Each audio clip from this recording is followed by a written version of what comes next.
Assalamu alaikum wa rahmatullahi wa barakatuh. Ndugu zangu watu wa tiba za asili na afya kwa bora, miongoni mwa dawa nzuri ambazo mimi siku zote huwa nazipenda na nazitumia, basi ni mchanganyiko huu ambao ni wa asali na habati sauda. Lakini muda mwingine huwa nachukua asali, habati sauda pamoja na baadhi ya dawa zingine huwa na mix pamoja. Ni dawa nzuri sana ya maradhi mengi sana. Sasa faida ya hii habati sauda na asali tumelezewa sana, na hata si tushaelezea sana, kwa maana asali au habati sauda unapozi mix zina faida nyingi sana. Kwa yote yule mwenye maradhi, kama una ugonjwa wote ule, njoo uje kwetu ushahidi. Tumia hii dawa kama nilivyokuelekeza hapo, kama ninavyochanganya hivyo, tumia ndani mwezi mzima. Kwa huo ugonjwa wako uliokuwa nao, tia nia zako, alafu baada ya mwezi rejea hapa unaambie je, umepona au hujapona.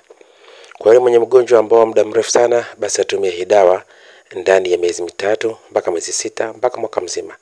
Insha Allah atapona biidhnillah. Tumia kila siku asubuhi, mchana, jioni, kulamba kijiko kimoja tu kikubwa cha chakula, na insha Allah Allah atakusaidia. Usisahau kusubscribe. Ahsante.